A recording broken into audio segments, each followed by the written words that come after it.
Silakan duduk, ibu-ibu yang terkasih, shalom. Bagaimana kabarnya hari ini? Luar biasa ya, walaupun lagi ada masalah tetap luar biasa ya, karena Tuhan kita Tuhan yang luar biasa. Saudara, hari ini saya pengen kita sama-sama belajar tentang satu tokoh dalam Alkitab. Ya, biasanya tokoh dalam Alkitab tercatat karena kebaikannya, karena luar biasanya, tapi kali ini tidak. Dan ini seringkali disangkut pautkan dengan wanita. Makanya kalau ada perempuan yang jahat, orang bilang begini, ih itu memang ada roh Isabel. Ya, seringkali dengar ya, ih itu memang Isabel. Kita seringkali mengucapkan, tapi hari ini mari kita belajar sama-sama. Apa sih dosa Isabel itu yang akhirnya membuat Tuhan itu murka dan bahkan namanya tercatat sebagai orang yang paling jahat, saudara ya. Mari kita buka bersama Wahyu 2. Ayat 20 sampai ayat yang ke-22 dulu. Wahyu 2 ayat yang ke-20 sampai ayat yang ke-22 kita akan baca sama-sama. Di situ ada Tuhan, ada firman Tuhan yang menceritakan tentang bagaimana Tuhan itu murka ya kepada Isabel. Mari kita baca sama-sama 1 2 3. Tetapi aku mencela engkau karena engkau membiarkan wanita Isabel yang menyebut dirinya nabiya mengajar dan menyesatkan hamba-hambaku supaya berbuat zina dan makan persembahan-persembahan berhala. Dan aku telah memberikan dia waktu untuk bertobat, tetapi dia tidak mau bertobat dari zinahnya. Lihatlah, aku akan melemparkan dia ke atas ranjang orang sakit, dan mereka yang berbuat zina dengan dia akan kulemparkan ke dalam kesukaran besar jika mereka tidak bertobat dari perbuatan perempuan itu. Saudara, salah satu yang Tuhan murkai dari Isabel ini, kita tahu Isabel ini adalah permasyuri dari Raja Ahab ya. Ketika Ahab menikah dengan Isabel, maka disitulah awal kegoncangan dari kerajaan Israel, saudara. Kenapa? Karena Isabel ini dosanya yang pertama adalah dia itu sangat membenci Allah. Ya, Isabel itu sangat membenci Tuhan, dan otomatis kalau orang membenci Tuhan, orang itu membenci kebenaran. Amin. Nah, apa dosa Isabel yang sangat membuat Tuhan murka? Yang pertama, dia itu membenci kebenaran. Saudara, seringkali kita ini ke gereja, kita ini seringkali beribadah. Tapi berapa banyak di antara kita yang sungguh-sungguh hidupnya mencintai kebenaran? Ada hal-hal di hidup ini yang harus kita putuskan antara kita mau ikuti jalan Tuhan atau mau ikuti keinginan kita. Banyak orang konseling sama saya, Bu Debbie, suami saya selingkuh, Bu. Ya aduh, saya sudah coba ngalah tapi tetap gak bisa, Bu. Gimana ya caranya? Saya bilang berdoa. Dia balas, cuma berdoa, Bu. Saya bilang ya iya, gak ada yang lain. Dan tetap layani suami. Berdoa dan layani suami. Iya, yang lain gak ada, Bu, pilihan? Enggak lah, maunya pilihan yang lain apa? Misalnya cerai gitu. Ya, semua orang pengen cari jalan pintas. Hidup ini bukan soal kita ini menderita atau kita ini, tapi percayalah saudara, mari kita melihat dengan cara pandangnya Tuhan. Amin. Bahwa di balik setiap penderitaan itu pasti ada hikmah yang Tuhan mau beri. Karena kan kita ini, jadi orang itu gini ya, dia menikah nih. Ya saya tanya sama ibu itu, ibu kenapa mau bercerai sama suami? Ya kan siapa yang tahan, Bu, diginiin, Bu. Ya dulu waktu menikah siapa yang suruh nikah? Ya ibu sendiri kan? Ya iya sih, saya sendiri. Ya lah sekarang harus bayar harga, Bu. Karena kalau ibu bercerai, ibu nikah lagi sama orang lain belum tentu. Sekarang itu saudara, banyak orang itu yang coba-coba ya. Saya lebih suka sekarang konseling orang yang bukan Kristen daripada orang Kristen. Benar. Ya lewat channel YouTube saya ada begitu banyak orang yang diberkati lewat kebenaran firman. Saudara tahu, orang yang bukan Kristen itu banyak yang dengerin khotbah-khotbah saya di YouTube. Ada yang bilang, ibu saya bukan orang Kristen, tapi saya selalu nonton khotbah ibu. Kenapa? Karena saya mencintai kebenaran. Wow, bukan Kristen. Dan mereka kalau konseling itu gini, Bu, tolong Bu doakan saya, Bu, apakah Tuhan itu masih berkenan? Saya pengen mengerti jalan kebenaran, Bu. Saya pengen hidup sungguh-sungguh dalam kebenaran. Itu orang yang bukan Kristen. Kalau orang Kristen konselingnya saudara, Bu, saya udah sama suami gak cocok Bu, mau tanya dong orang Kristen boleh cerai? Ya itu saudara. Ya saya bilang gak boleh bercerai orang Kristen, kok Ahok boleh? Saya bilang kamu mau jadi seperti Yesus atau mau jadi seperti Ahok? Amin. Ya, kenapa Tuhan membenci Isabel dan dia murka? Nanti kita lihat bagaimana cara matinya Isabel itu menggenaskan sekali. Yang pertama karena dia membenci Tuhan, dia membenci kebenaran. Saudara, kita punya pilihan setiap hari ketika kita menghadapi persoalan dalam rumah tangga. Kita bisa memilih untuk mengasihi suami atau kita bisa memilih membenci dan meninggalkannya. Pilihan ada di tangan kita. Tapi bagaimana kita ini mencintai kebenaran atau kita mau hidup menurut daging kita sendiri, itulah yang nanti akan kita pertanggungjawabkan di hadapan Tuhan. Semua orang pengen lari. Percayalah saudara, kita tidak punya pilihan selain melakukan kebenaran. Amin. Karena hanya kebenaran yang bisa bikin hidup kita berbahagia. Ya saudara mau coba lari dari sesuatu yang tidak benar. Ya dari sesuatu yang benar lalu melakukan yang tidak benar. Anda tidak akan pernah menemukan kebahagiaan di dalam kehidupanmu. Jadi hari ini lebih baik hadapi persoalanmu. Dan ambil keputusan untuk tetap hidup melakukan kebenaran. Ya, tapi suami saya itu bejat banget Bu. Tidak peduli berdoa. Enggak ada pilihan lain? Enggak. Ya, masa saya nggak bisa tinggalin dia gini. Kemarin tuh saudara ada satu wanita konseling sama saya, Bu. Saya menikah dengan seorang pria yang tidak beriman. Terus dia itu kasar Bu, ya dia pukulin saya gini. Saya mau tanya Bu, kalau saya dipukulin KDRT gitu boleh nggak saya tinggalin dia? Saya bilang gini, ya kalau memang ibu di KDRT ya lari untuk sementara, benar nggak saudara? Ya masa bodoh di situ tinggal dipukulin terus ya bisa mati Bu. Ya berarti bisa tinggalin sementara dulu pergi ke rumah orang tuamu atau gimana. Ini dia konseling kan begitu saudara ya. Jadi udah selesai. Besokannya ada seorang bapak konseling sama saya. Bu, iya istri saya itu sudah bertahun-tahun tidak melayani saya. Terus ya saya selama ini bergumul berdoa supaya Tuhan itu memberikan saya jalan keluar. Terus waktu saya lagi berdoa dan bergumul, Tuhan kirim perempuan lain. Haleluya ya saudara ya. Orang Kristen itu suka bikin jalan sendiri. Ya ngeri loh. Terus saya bilang Pak, ya jadi Bu saya mau tanya kalau saya hidup sama perempuan itu karena saya rasanya lebih cocok sama perempuan ini. Yang Tuhan kirim.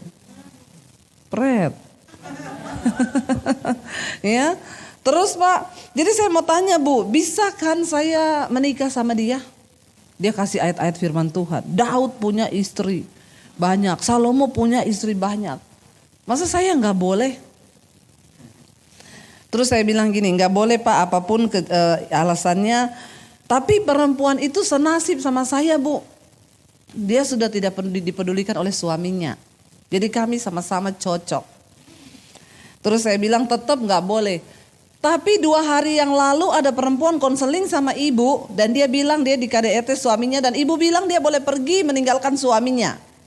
Kan itu ibu yang bilang. Ini orang 2 kalau di depan saya baptis ulang saudara.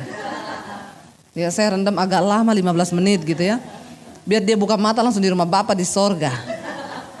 Saya bilang oh jadi saya tuh dijebak. Ceritanya kamu tuh perempuan itu konseling sama saya, dia menjebak saya.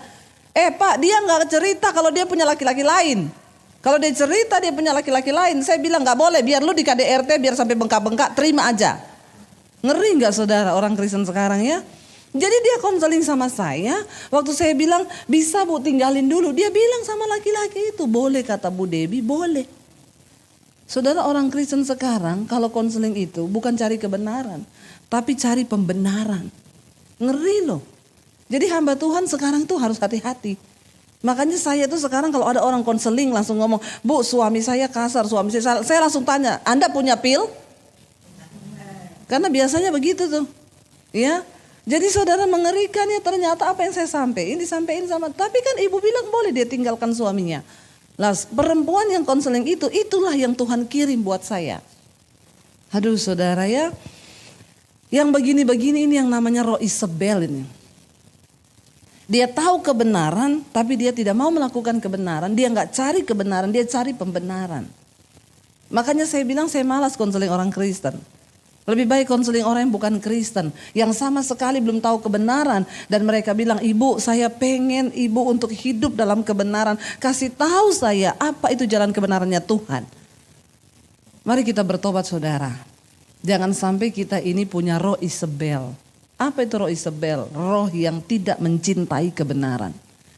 Karena dia tidak mencintai kebenaran, dia membunuh semua hamba-hamba Tuhan. Dia bunuh nabi-nabi Allah saudara. Ini perempuan memang rohnya luar biasa. Kenapa? Karena dia benci sama kebenaran. Dia bunuh semua hamba-hamba Tuhan, nabi-nabi Allah. Dia bunuh saudara. Hati-hati dari sikap kita. Mungkin kita tidak sadari, kita tidak membunuh secara fisik. Tapi seringkali kita membunuh secara mental. Ketika orang mau melakukan kebenaran, ya, dan kita ini memberi contoh yang tidak benar. Saudara, mari kita belajar sungguh-sungguh hidup dan berkata, Rasul Paulus bilang begini, yang aku inginkan adalah berada di dalam Kristus, bukan dengan kebenaranku sendiri, tapi dengan kebenaran Kristus. Karena ngeri sekarang banyak orang Kristen tapi mereka tidak hidup menurut jalan kebenarannya Tuhan, tapi mereka bikin jalan kebenaran mereka sendiri. Bertobatlah, ini roh Isabel yang pertama. Roh yang tidak mencintai kebenaran, bahkan membenci kebenaran. Yang kedua, di sana dengan jelas firman Tuhan berkata, dia adalah Isabel itu wanita yang hidup penuh dengan roh zina. Ibu-ibu yang terkasih, ya, hari-hari ini kita melihat ya, dan dosa yang paling luar biasa bekerja itu dosa persinahan. Sekarang itu banyak rumah tangga yang hancur, kenapa? Semua karena persinahan. Kita sebagai seorang wanita, kita harus sungguh-sungguh berdoa. Mari kita hidup dalam kekudusan. Terutama tolong perhatikan cara kita berpakaian. Amin. Sebagai wanita yang punya Kristus dalam hidup kita, perhatikan apalagi kita sebagai wanita yang sudah bersuami. Ya, nggak usah pakai yang kebuka-kebuka. Amin. Ya. Udah pahanya kebuka, ya atasnya kebuka, semua kebuka. Alkitab tuh berkata ya, kalau ada laki-laki melihat kita lalu dia menginginkan kita dalam hatinya, dia sudah berzina dalam hatinya. Pertanyaannya, kenapa ada laki-laki melihat perempuan lalu dia timbul roh zina? Berarti perempuan ini membawa roh zina. Ya, Isabel itu ditegur Tuhan, kenapa? Karena Alkitab berkata, ya, tetapi aku mencela engkau. Tadi Wahyu 2 ayat 20. Tetapi aku mencela engkau karena engkau membiarkan wanita Isabel yang menyebut dirinya nabiah menyesatkan hamba-hambaku berbuat, ya, supaya mereka berbuat zina. Hamba-hamba Tuhan disesatkan supaya berbuat zina. Ngeri enggak saudara? Ya, pendeta jatuh dalam persinahan banyak, ya. Makanya tolong ibu-ibu, Anda juga sebagai jemaat jangan bikin pendeta jatuh dalam persinahan. Amin. Ya, terutama kita ibu-ibu sebagai wanita yang terhormat, kita ini punya suami, kita membawa nama Kristus, berpakaianlah dengan cara yang terhormat. Amin. Karena orang akan melihat dirimu itu dari cara berpakaianmu. Gak usah yang kebuka-buka, udah dibawa kebuka, di atas kebuka. Makanya kuntilanak bilang, saya sama orang Kristen lebih kudus saya. Baju saya panjang sampai di bawah, bolongannya cuma satu di belakang. Orang Kristen zaman now udah bajunya pendek, bolong di mana-mana. Jadi kata kuntilanak, Eke bingung yang setan Eke apa ye. Sampai kuntilanak sudah tidak muncul sekarang. Kenapa? Ya yang begini-begini nih saudara, kan belum yang namanya pelakor. Ya di mana-mana itu saudara. Aduh, kita berdoa ya saudara, sebagai wanita Kristen kita harus menjadi teladan buat anak-anak kita. Coba nggak usah muluk-muluk bicara tentang zina, dari cara kita berpakaian. Tanpa kita sadari ternyata roh Isabel ini masuk ke dalam gereja. Ya, bukan cuma hal dalam membunuh atau apa, enggak. Roh persinahan itu kuat sekali dalam diri Isabel. Makanya Tuhan mengutuk Isabel ini saudara. Ya, saya berdoa supaya kita ini menyadari, Alkitab berkata, tidak tahukah engkau bahwa tubuhmu itu adalah bait Allah, bait Roh Kudus. Amin saudara. Ya, bukan yang untuk kita pertontonkan. Ya, bolehlah ibu-ibu nge-gym, jaga kesehatan boleh, tapi bukan untuk dipertontonkan, itu anggota tubuhmu. Amin. Kita berdoa supaya lihat hidup kita sebagai wanita terhormat. Ya, apalagi ke gereja udah pakai rok mini, saudara, pangku kaki, duduk di depan lagi. Kalau yang khotbah perempuan kayak saya masih bagus. Kalau yang khotbah bapak-bapak, dia khotbah sambil Ya, kata bapaknya ini pencobaan di depan mata. Jangan saudara ya, kita berdoa yuk sekarang. Kenapa Tuhan murka dengan Isabel? Saya berdoa buat semua wanita Kristen hari-hari ini. Kita harus mengajari kepada anak-anak kita bagaimana cara mereka beretika dalam kekristenan. Cara kita berpakaian. Wanita yang elegan itu dinilai dari bagaimana cara dia berpakaian, saudara. Ya, saya itu sedih melihat sekarang itu di mall ibu-ibu ya. Aduh saudara ya, udah pakai celana pendek segini saudara, udah kelihatan kemana-mana, pakai kalung salib lagi. Bikin malu nggak itu ya? Rasanya kalau ada kolam di situ mau saya baptis ulang. Kita rendam agak lama. Berapa? 15 menit. Supaya dia buka mata langsung di rumah Bapa di sorga. Jadi saudara ya, kita itu lihat sekarang ini ya, keadaan zaman saudara ya, ya banyak hal yang berubah. Boleh ikuti tren tapi tetap jaga kekudusan. Amin. Ya, janganlah berpakaian yang tidak pantas. Bahkan kalau kita lihat ada teman kita yang seperti itu, mari kita tegur dia. Kenapa laki-laki di luar sana, menurut survei loh kesehatan, setiap 3 menit laki-laki itu pikirannya seks. Saudara bisa bayangkan setiap 3 menit ya. Ada laki-laki di sini. Ya. Ya. Jadi saudara bisa bayangkan ya, bagaimana kita ini berdoa untuk menjaga para laki-laki itu ya, supaya ya kita lah para wanita ingat aja baik-baik Yesus berkata ya, kalau ada laki-laki melihat perempuan lalu dia tertarik, lalu dia jatuh dalam hatinya, itu dia sudah berzina. Saya berdoa supaya kita menjadi wanita-wanita tidak membawa roh Isabel, roh sinah dari cara kita berpakaian. Karena sekarang yang namanya perselingkuhan itu bukan hanya terjadi di kalangan suami-suami, tapi ibu-ibu juga banyak sekarang yang jatuh dalam perselingkuhan dan kenajisan. Mari kita berhenti saudara, kita buang semuanya itu supaya hidup kita ini dimerdekakan. Yang ketiga saudara, dosa apa yang sangat dibenci oleh Tuhan dalam diri Isabel ini? Ya, Isabel ini mempengaruhi suaminya untuk ikut melakukan yang jahat. Saudara, kita ini ditempatkan sebagai penolong di samping suami. Jadi saya mau bilang semua kita para wanita di sini sebenarnya kita punya kekuatan untuk mempengaruhi suami. Katakan amin. Ya, kita punya itu. Wanita itu sebenarnya diciptakan Tuhan luar biasa. Kenapa Tuhan berkata, aku menempatkan di sampingmu seorang penolong. Ya, kenapa kita dikatakan penolong? Karena memang kita ini lebih kuat daripada laki-laki. Maaf ya laki-laki yang ada di sini. Ya, laki-laki itu terlihat perkasa tapi sesungguhnya mereka lemah. Kenapa Tuhan tempatkan wanita di sampingnya untuk menjadi penolong? Karena kita ini sebenarnya lebih kuat. Dan dengar baik-baik setiap wanita yang ada di sini, kita ini diberikan kuasa untuk bisa mempengaruhi suami kita. Tapi mempengaruhi ke arah yang mana?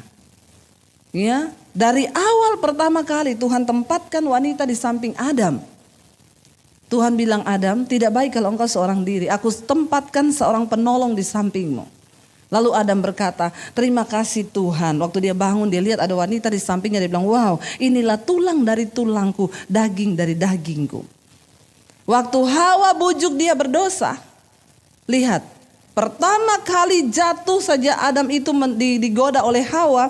Ya, Hawa digoda oleh iblis pada waktu itu. Lalu Hawa memakai kuasa yang Tuhan berikan kepadanya. Kuasa untuk mempengaruhi laki-laki itu dipakai oleh Hawa untuk hal yang berbau dosa. Makanya kita ini seringkali dikatakan itu wanita penggoda. Kayaknya jarang pria penggoda. Ya, karena yang bisa menggoda itu memang perempuan. Kita punya kuasa untuk menggoda laki-laki. Ya, lalu ketika akhirnya Hawa membujuk Adam untuk memakan buah itu, lalu Tuhan datang. Ya, Tuhan tanya, Adam, apa yang engkau lakukan? Tadi Adam berkata, inilah tulang dari tulangku. Begitu Tuhan datang dan bertanya, apa yang sedang kau lakukan? Adam bilang apa? Perempuan yang kau tempatkan di sampingku ini loh. Dia nggak ngomong lagi inilah daging dari dagingku. Ya, dia ngomong apa? Perempuan yang engkau taruh di sampingku ini yang bikin saya berdosa. Lihat, dari pertama kali kejatuhan manusia itu karena kita punya kuasa untuk mempengaruhi laki-laki. Isabel adalah seorang wanita, rajanya itu, suaminya itu raja Ahab yang harusnya memerintah bangsa. Kenapa bangsa itu bisa jatuh? Karena sebenarnya suaminya itu cuma boneka.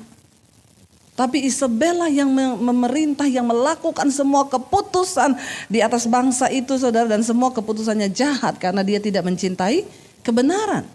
Dia pengaruhin suaminya. Ibu-ibu, kalau suami lagi berselisih paham dengan keluarganya atau apa, lalu dia mungkin cerita, saya tuh tadi males sih sama koko saya tuh, dia telepon gini. Kita sebagai seorang wanita, ya tolong pengaruhi dia.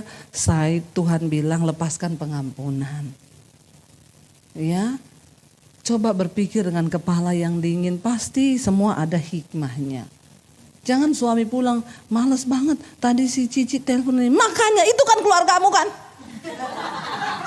Ya, ikutin terus itu apa yang keluargamu ngomong, ikutin. Ini loh orang Kristen yang punya roh Isabel ini.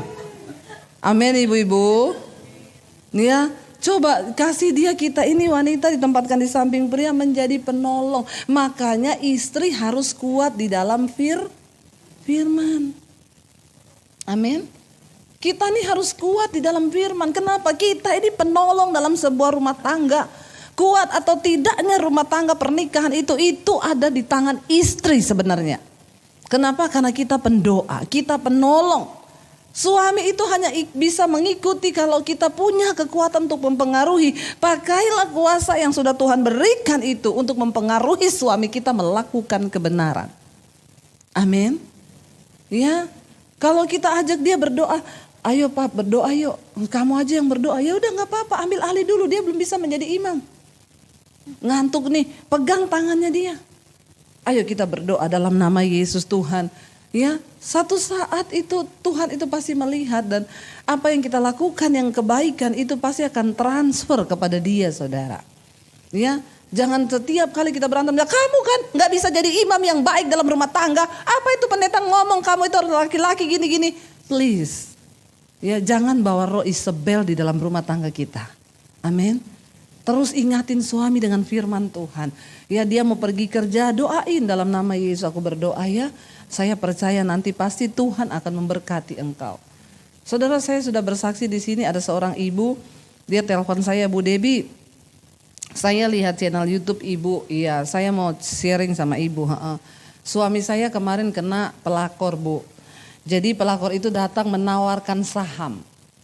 Ya, hati-hati ibu-ibu ya. Memang di luar sana pelakor itu lebih mencari bidikan mereka itu bukan cowok bujangan ya, tapi bidikan mereka itu bapak-bapak yang berduit. Ya, sekali lagi karena memang bapak-bapak itu lebih punya hati kan, harta dan properti. Jadi menjadi bidikan mereka. Dengan berbagai cara itu dimasukin. Dia bilang awalnya perempuan itu nawarin saham, Bu, ke suami saya ya.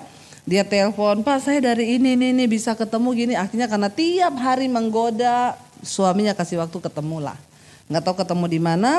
Waktu ketemu sekali kayaknya suaminya dikenain mantra. Sekarang itu mereka bekerja pakai kuasa gelap. Saya nonton tayangannya Tony Daud, itu dia dulu dukun kan saudara. Dia bilang mantra itu bisa kena dalam pasangan suami istri yang tidak harmonis. Ya, jadi jaga rumah tangga kita tetap harmonis. Kenapa Yesus berkata jangan tidur sebelum padam amarahmu. Sebelum matahari terbenam engkau harus bereskan amarahmu. Karena mantra kuasa gelap itu bekerja di waktu malam. Jadi engkau harus tidur dalam keadaan jiwa yang bersih. Lepaskan semua pengampunan. Jangan bawa amarah di tempat tidurmu. Ya, jaga keharmonisan rumah tangga kita. Karena setan bekerja waktu kita buka celah. Itu cepat sekali masuk. Lalu Tony Daud itu bilang mantra bekerja 7 tahun. Begitu masuk ke salah satu suami itu 7 tahun. Baru bisa lepas. Kecuali ada pengecualian, istri tetap melepaskan pengampunan dan mau berdoa supaya mantra itu lepas dari suaminya. Tapi saya yakin kalau udah kena begini, jarang, hanya bisa dihitung dengan jari istri yang masih mau tetap berdoa. Kebanyakan kita kalah dengan kedagingan kita, ya seperti Isabel tadi memilih untuk, ya biarin aja lah, lu mau sama itu perempuan, ya pergi aja lu sana. Ya, siapa yang mau berdoa? Ataupun kita tetap terima karena dia punya duit, kita nggak bisa apa-apa, tapi di hati kita pahit, Tuhan cabut saja nyawanya dia. Nah, itu bahaya. Ya. Lalu saudara, ibu itu cerita sama saya, Bu, kayaknya dia kena guna-guna atau mantra, saya nggak tahu. Uangnya udah habis miliar buat itu perempuan. Dan itu perempuan nggak lebih cantik dari istrinya.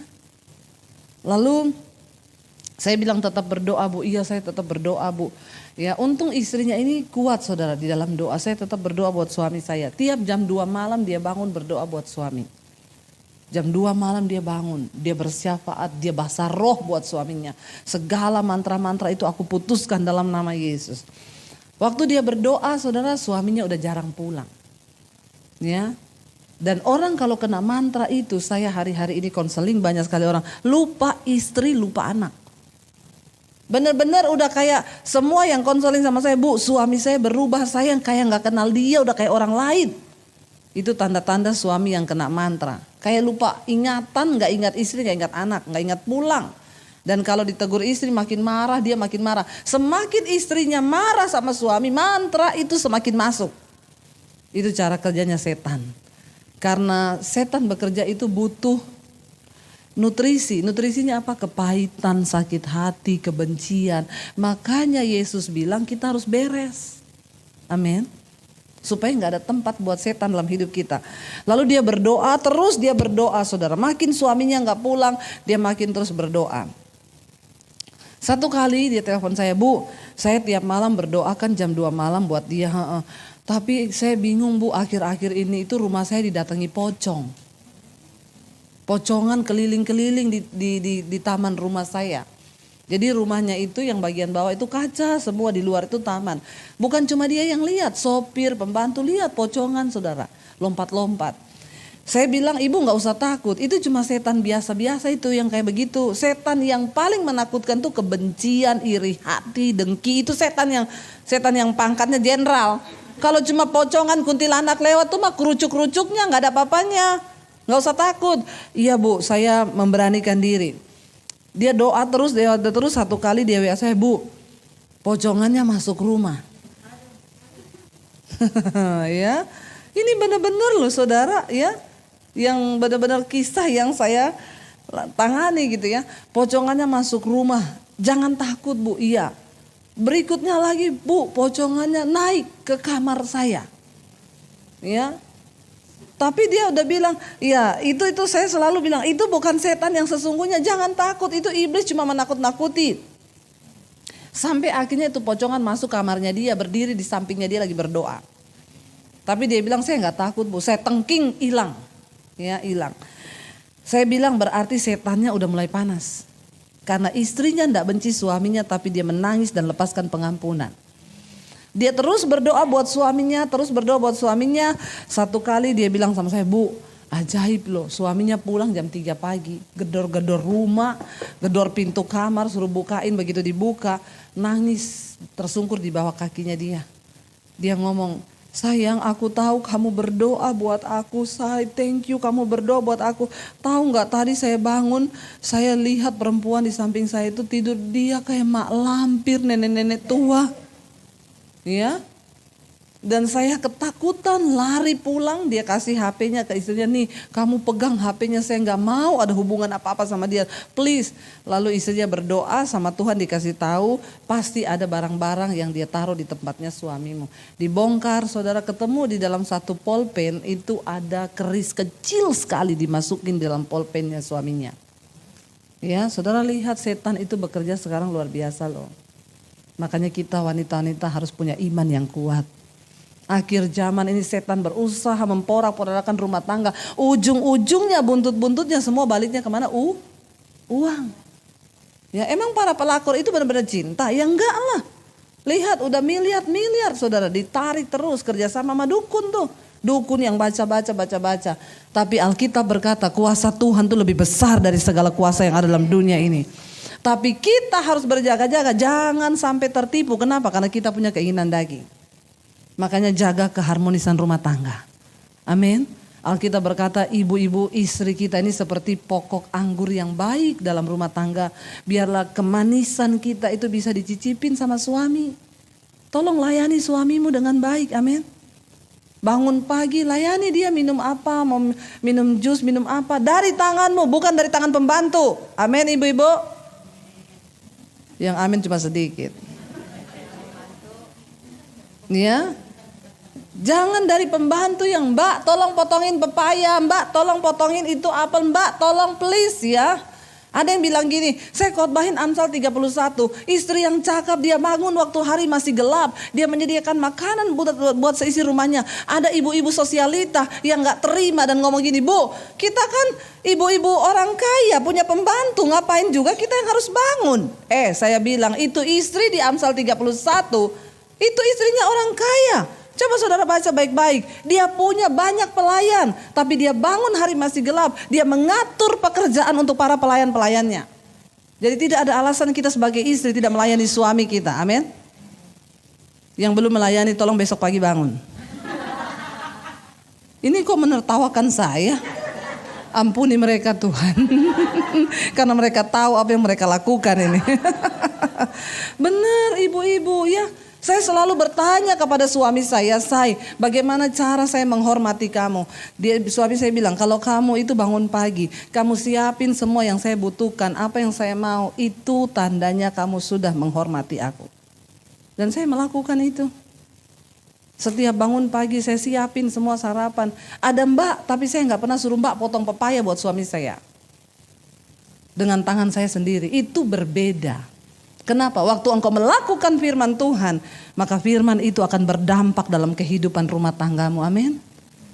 Lakukan kewajiban kita sebagai seorang istri yang benar, yang mencintai kebenaran. Anak-anakmu mau berangkat, tumpang tangan di atas kepalanya. Jangan anak pergi kerja, suami pergi kerja masih ngorok. Yang begini nih dibaptis, ulang. Rendam berapa lama? 15 menit. Udah pinter semuanya. Ya, biar dia buka mata langsung di rumah Bapa. Mari kita lakukan kewajiban kita. Jangan anggap sepele apa yang firman Tuhan katakan. Ya, istri yang takut akan Tuhan tuh mahkota suaminya. Dia bangun waktu hari masih gelap. Dia menyediakan semua makanan seisi rumahnya. Suaminya tidak takut karena dia berpakaian rangkap. Dia tertawa tentang hari depan. Tidak ada kekhawatiran dalam hatinya. Kenapa? Karena dia mencintai kebenaran. Please ibu-ibu, jaga rumah tanggamu dalam keharmonisan. Supaya tidak ada celah suamimu. Masa lagi kayak begini, cari uang aja susah. Ya. Terus suamimu tidak terlayani, di rumah emosi, dia pergi keluar, ketemu di sana para pelakor itu halus lembut. Alkitab berkata di dalam kitab Amsal, perempuan jalang itu bibirnya meneteskan madu. Ya, itu ada di Amsal. Para pelakor itu mulutnya meneteskan madu. Sementara istri di rumah mulutnya penuh dengan racun. Bagaimana suami bisa dikuatkan? Mari kita buang roh Isabel dari dalam kehidupan rumah tangga kita, amin. Kita menjadi istri-istri yang benar-benar menjadi penolong bagi suami kita. Apalagi keadaannya lagi begini, tetap dorong dia, pengaruhi suamimu untuk mencintai Tuhan. Kalau tidak bisa dengan kata-kata, dengan doa. Menangis di kaki Tuhan. Supaya suamimu mencintai Tuhan. Kenapa? Jangan coba cari laki-laki lain, gak usah lah. Ya, dapat laki-laki lain tinggal lebih baik dari suami kita kok. Apa yang ada di depan mata sudah itu yang terbaik. Gak usah lihat rumput tetangga lebih hijau. Ya, lihat saja apa yang ada di depan kita itu yang harus kita jalani. Amin. Gak usah ngomong itu ya teman saya teman-teman suaminya kok bahagia banget. Ya, kita semua punya jalan hidup masing-masing. Tetap melakukan firman Tuhan itu bagian kita. Yang berikutnya, apa yang dimaksud dengan roh Isabel yang kita gak boleh ada? Saudara coba kita buka 1 Raja-Raja 21. Kitab 1 Raja-Raja 21 kita akan lihat saudara bagaimana Isabel ini benar-benar menjadi istri yang luar biasa jahatnya. Di sana ada satu kisah, kita akan baca sama-sama secara bergantian. Judul perikopnya adalah kebun anggur Nabot, ya. Ayat 1, sesudah itu terjadilah hal yang berikut. Nabot orang Yisrael mempunyai kebun anggur di Yisrael di samping istana Ahab orang Samaria. Jadi Ahab ini suaminya Isabel kan punya istana, di sampingnya dia itu ada kebun anggur. Baca ayat yang kedua, 1, 2, 3. Berkatalah Ahab berikanlah kepadaku supaya kujadikan kebun sayur, sebab aku akan memberikan kepadamu kebun anggur yang lebih baik daripada itu sebagai, atau jikalau engkau lebih suka, aku akan membayar harganya kepadamu dengan uang. Jadi ini Ahab ini suaminya Isabel ini orangnya tamak, raja, udah punya istana. Saya mau tanya, istana itu kira-kira kecil atau besar?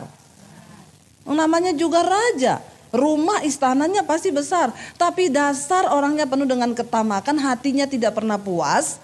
Dia pengen lihat di samping istananya itu ada kebunnya Nabot di situ, saudara, yang ditanami anggur. Dia hatinya pengen. Kalau kita sebagai istri, ya, kira-kira suami kita, apalagi lihat ayat yang ketiga, jawab Nabot kepada Ahab, kiranya Tuhan menghindarkan aku daripada memberikan milik pusaka nenek moyangku kepadamu. Waktu Ahab tanya mau beli kebun itu, Nabot jawab apa? Kiranya Tuhan menghalangi aku untuk menjual ini tanah warisan kepunyaan nenek moyang. Saya nggak mungkin jual. Tuhan jauhkan daripadaku sebagai orang yang mata duitan atau kepengen apa. Kalau kita lihat di sini mentalnya Ahab sama mentalnya Nabot, ya, siapa yang lebih berpuas diri? Nabot, dia mungkin cuma punya itu. Ahab tawar dengan harga tinggi, saya kasih kebun yang lebih baik, mungkin lebih luas. Saya kasih dengan harga uang yang lebih mahal kalau kamu mau. Tapi Nabot bilang apa? Tuhan, jauhkanlah kiranya daripada aku, jangan hatiku kepengen uang lalu aku menjual tanah warisan ini punya nenek moyangku. Kalau kita punya suami, lalu dia kepengen ada sesuatu yang begitu, lalu orangnya yang punya tanah gak kasih, kira-kira kita ini kasih nasihat apa sama suami? Tolong ibu-ibu, jawab saja, tidak usah takut. Kalau salah saya tidak hukum, kalau benar juga tidak dapat sepeda.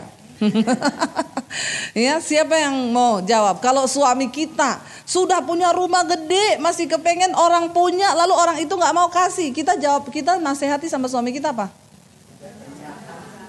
Ya, atau karena lagi di sini jadi jawabannya semua bagus. Karena nggak mau sama Isabel. Jadi jawabnya semua gitu ya. Udahlah say, kan rumah kita juga udah gede.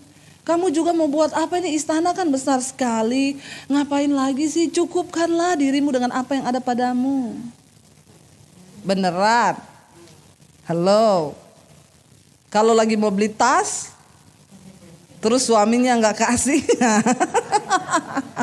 Ini sih contoh kasusnya berbeda tetapi nilainya sama. Lagi mau beli tas, terus suami bilang, tasmu kan udah banyak, ngapain sih beli-beli terus yang mahal-mahal? Hello? Ibu-ibu jawabnya apa? Pergi beli duluan. Nah, ini saya baptis ulang lagi. Enggak 15 menit, kalau ini 20 menit. Ya, saya rendam agak lama. Ibu-ibu, kita itu ditempatkan sebagai seorang penolong. Kalau saya mau beli apa aja, saya tanya dulu sama suami. Sekalipun saya punya uang sendiri, saya mau beli apa saya tanya, saya boleh? Dia bilang nggak boleh, enggak. Amin.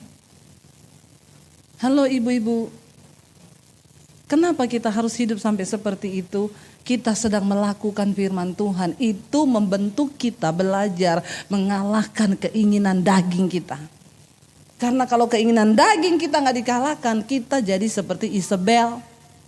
Makanya itu sering kita dengar orang bilang, kayak Isabel.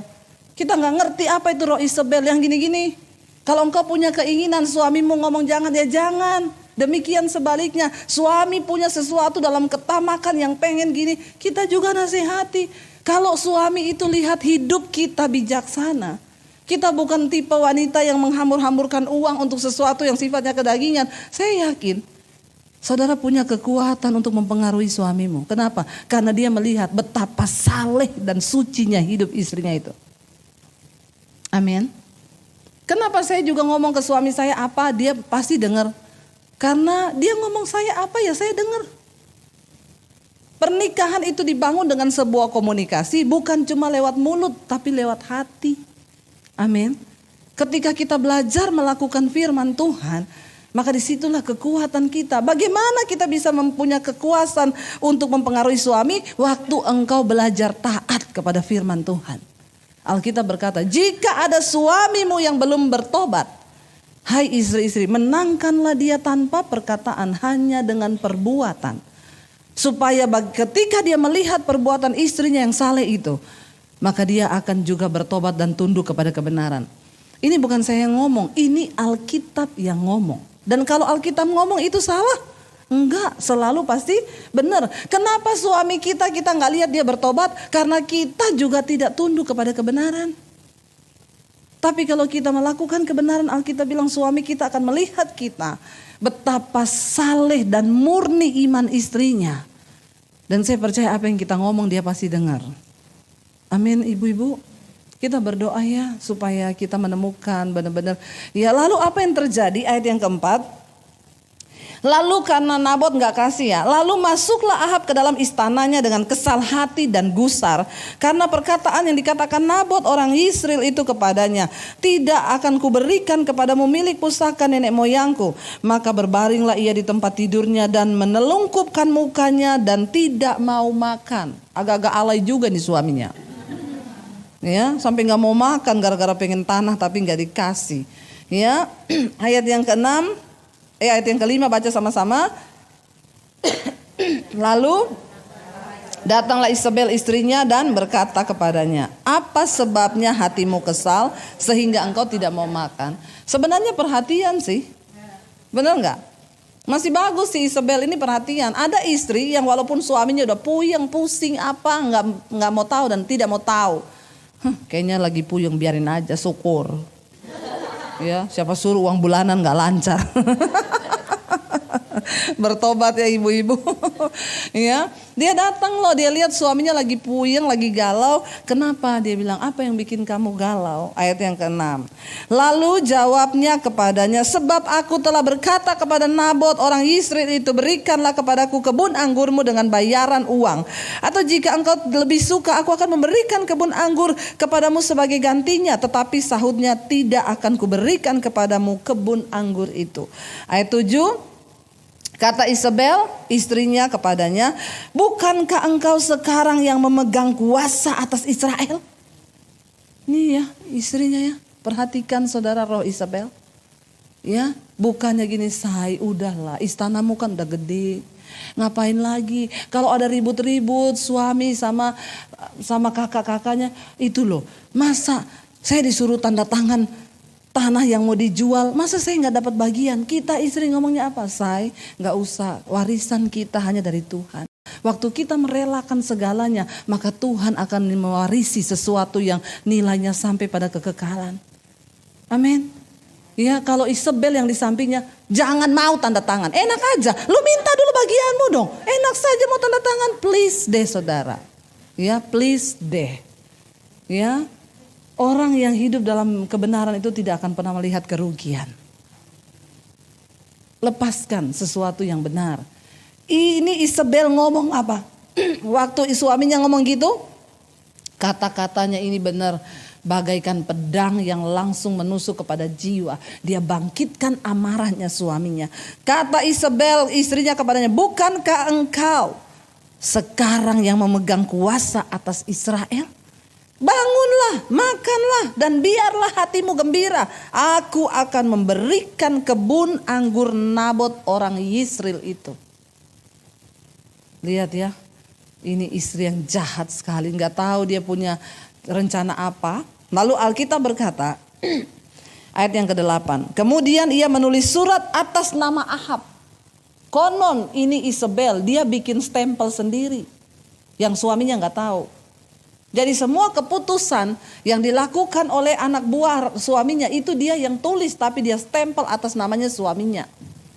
sudah sangat melanggar saudara ya. Kemudian ia menulis surat atas nama Ahab, memateraikannya dengan materai raja, lalu mengirim surat itu kepada tua-tua dan pemuka-pemuka yang diam sekota dengan Nabot. Dalam surat itu ditulisnya demikian, maklumkanlah puasa dan suruhlah Nabot duduk paling depan di antara rakyat. Suruh jugalah 2 orang dursila duduk menghadapinya, dan mereka harus naik saksi terhadap dia dengan mengatakan, engkau telah mengutuk Allah dan raja. Sesudah itu dibawalah dia keluar dan dilemparilah dia dengan batu sampai mati. Ya, dia bikin pemutarbalikan fakta.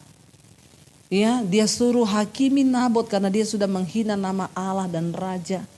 Saudara, semua kebohongan yang engkau buat hari-hari ini mungkin di depan manusia tidak ketahuan. Tapi ingat, ada Tuhan yang melihat semua yang kita lakukan di bawah matahari ini. Alkitab berkata mata Tuhan menjelajah ke seluruh bumi melihat orang baik dan orang jahat. Dan satu saat kita semua harus memberikan pertanggungjawaban itu di hadapan Tuhan. Jangan sembunyikan sesuatu hari-hari ini. Sebagai suami istri kita semua harus terbuka. Dia bertindak atas nama suaminya. Dia bunuh Nabot saudara. Cuma gara-gara perkara ketamakan hati suaminya yang dia turuti. Lalu orang sekotanya, yakni tua-tua dan pemuka-pemuka yang diam di kotanya itu melakukan seperti yang diperintahkan Isabel kepada mereka, seperti yang tertulis dalam surat yang dikirimnya kepada mereka.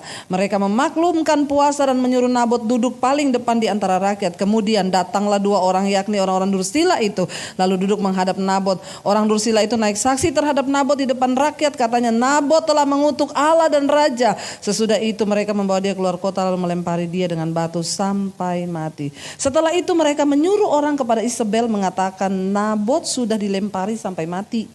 Segera sesudah Isabel mendengar bahwa Nabot sudah dilempari sampai mati, berkatalah Isabel kepada Ahab, bangunlah, ambillah kebun anggur Nabot. Jahatnya minta ampun saudara. Orang Yisrael itu menjadi milikmu karena Nabot yang menolak memberikannya kepadamu dengan membayar uang sudah tidak hidup lagi, ia sudah mati. Ya, ayat 16, segera sesudah Ahab mendengar bahwa Nabot sudah mati, ia bangun dan pergi ke kebun anggur Nabot orang Yisrael itu untuk mengambil kebun itu menjadi miliknya. Tetapi datanglah firman Tuhan kepada Elia orang Tisbe itu. Ya, dikatakan apa bunyinya? Bangunlah, pergilah menemui Ahab raja Israel yang di Samaria. Ia telah pergi ke kebun anggur Nabot untuk mengambil kebun itu menjadi miliknya. Katakanlah kepadanya, demikian beginilah firman Tuhan. Engkau telah membunuh serta merampas juga. Katakan pula kepadanya, beginilah firman Tuhan, di tempat anjing telah menjilat darah Nabot, di situ jugalah anjing akan menjilat darahmu.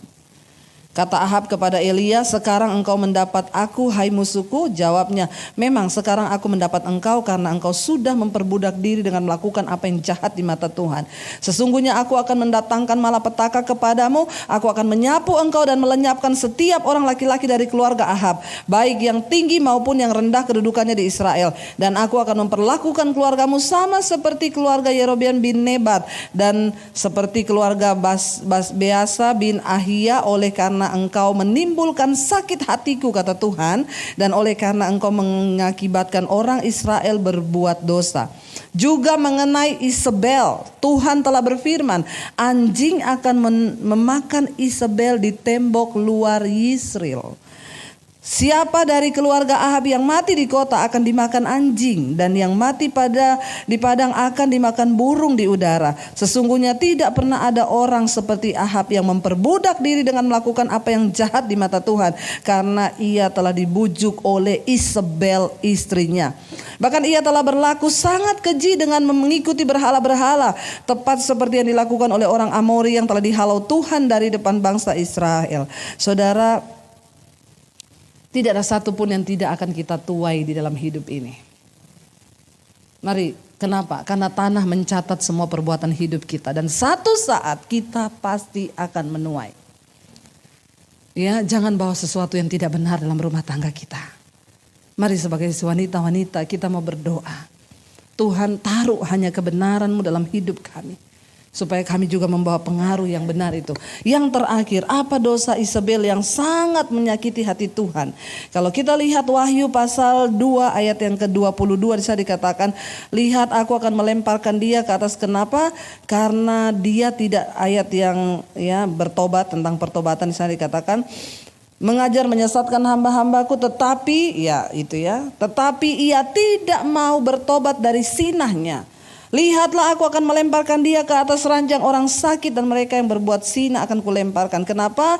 Karena mereka tidak mau bertobat dari perbuatan-perbuatan perempuan itu. Saudara, selama masih ada waktu, mari kita sungguh-sungguh hidupi kebenaran. Ada orang pun bilang begini, kenapa ya orang baik itu cepat mati, tapi orang jahat tuh enggak mati-mati. Saudara tahu jawabannya kenapa orang jahat enggak mati-mati? Di dalam kitab Yesaya Tuhan berkata begini, aku tidak berkenan kepada kematian orang fasik, tetapi aku berkenan kepada pertobatannya. Bagi Tuhan lebih senang menunggu memberikan waktu kepada orang fasik untuk dia bertobat. Karena Tuhan gak suka dengan kematian orang fasik. Tapi kalau sudah terlalu orang fasik itu hatinya tidak tersentuh untuk bertobat, maka Tuhanlah yang akan menjatuhkan murkanya atas orang itu, dan dia tidak mendapat kasih karunia Tuhan lagi. Apa dosa yang tidak diampuni dalam Alkitab? Alkitab berkata cuma ada satu dosa yang tidak terampuni di Alkitab. Dosa menghujat Roh Kudus. Apa itu dosa menghujat Roh Kudus? Bukan waktu kita bilang apa itu Roh Kudus? Bukan. Menghujat Roh Kudus itu artinya apa? Tiap hari Roh Kudus akan berbicara di dalam hatimu untuk bertobat. Waktu kita melakukan sesuatu yang bertentangan dengan kebenaran, maka Roh Kudus akan menginsiapkan, dia bicara, hatimu ndak beres, bertobat. Kita abaikan suara itu, besok kita abaikan suara itu namanya engkau menghujat Roh Kudus. Makanya itu dosa yang tidak terampuni. Karena ketika engkau tidak mau bertobat, hatimu dikeraskan dan tidak mau mendengar suara Roh Kudus, engkau sedang menimbun murka Allah atas dirimu. Dan itulah dosa yang tidak terampuni. Saya berdoa supaya kita semua para wanita Tuhan hari ini, kita mau sungguh-sungguh mengejar kebenaran dan perkenanan Tuhan dalam hidup kita. Amin. Buang semua dosa Isabel dari hidup kita supaya kita berkenan. Kita bangkit berdiri bersama. Bagaikan rahasia yang tiada terpecahkan, sering ku mencoba memahami pikiranmu, namun satu hal yang ku tahu di hatiku, Kau Tuhan rencanakan terbaik bagiku. Jika Anda diberkati dengan channel saya, jangan lupa tekan tombol subscribe. Dan jangan lupa like, share, dan komen. Dan jangan lupa untuk mengklik tombol lonceng di bawah ini, supaya Anda mendapatkan pemberitahuan setiap kali saya mengupload video-video yang baru. Jangan takut karena gratis. Tuhan memberkati.